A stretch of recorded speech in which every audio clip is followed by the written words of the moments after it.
I think it's really funny that there's a company that advertises on a bunch of podcasts I listen to that their business model is to help people go through their billing for the month and find subscriptions that they're subscribed to and paying for and that they didn't know about.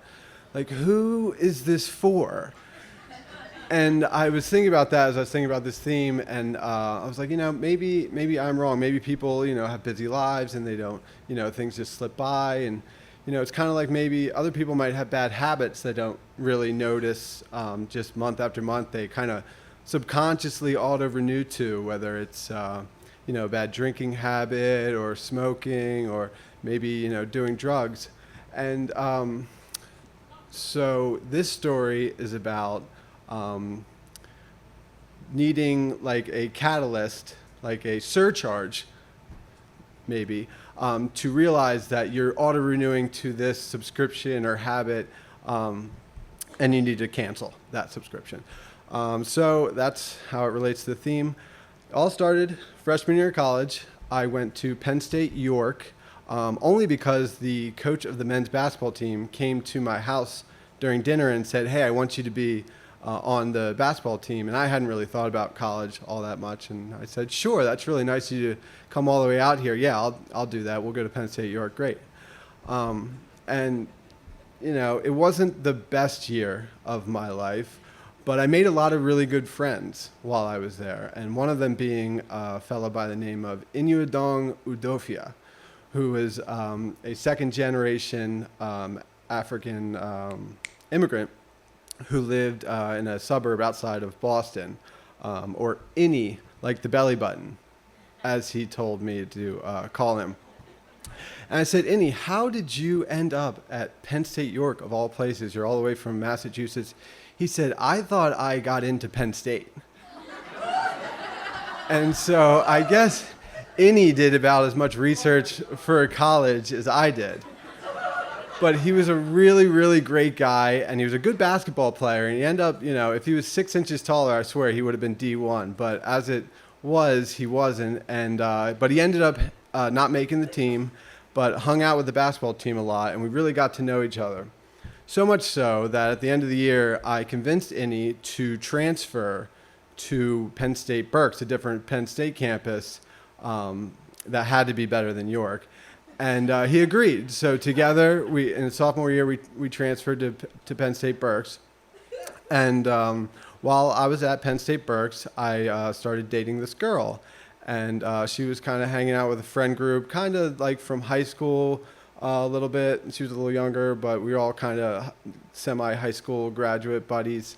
And we shared like common interests like music and, partying, and we did a lot of drugs, and we did uppers and downers, lefters, righters, but there was always opioids, and there was always Percocet, and that was kind of the bond through the relationship.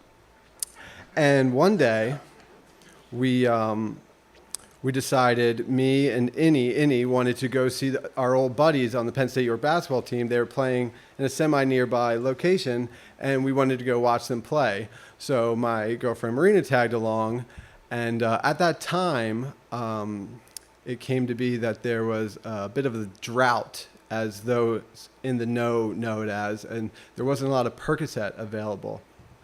But we managed to scrape up one of the Percocets for the basketball game. So there we were, me and my friend in the front seat, and Innie in the back seat, and we were driving to the game. And our plan was, since we only had one, that wasn't really enough for us at the time.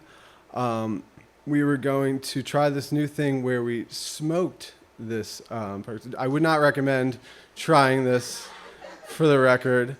This is a sad story. So we kind of got near the place, and we pulled over to set up the thing. And as we're setting up this smoking contraption, I forget how it went, we dropped the little pill. And for my money, there's no more desperate of a person than a junkie who has lost their fix. So we get out of the car, and we're frantically searching for 10 minutes. Meanwhile, poor Innie is just sitting in the back seat like, geez Louise, what is going on here? And we eventually found it. And for my money, there's no more elated person than the junkie who has refound their fix. And we proceeded to do the smoking thing, and it worked like a charm. And we went to the basketball game, and I remember just having a hard time like keeping my eyes open and keeping alert. Like I was kind of nodding off. And after the game, our former friends came over and were like saying hi and catching up, and I could just see them kind of looking at me like, what the fuck is wrong with him?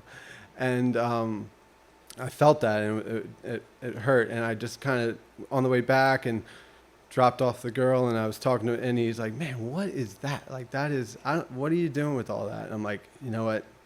I know. I think you're right. I think I need to stop this. And I did. That was pretty much more or less the last time I did opioids.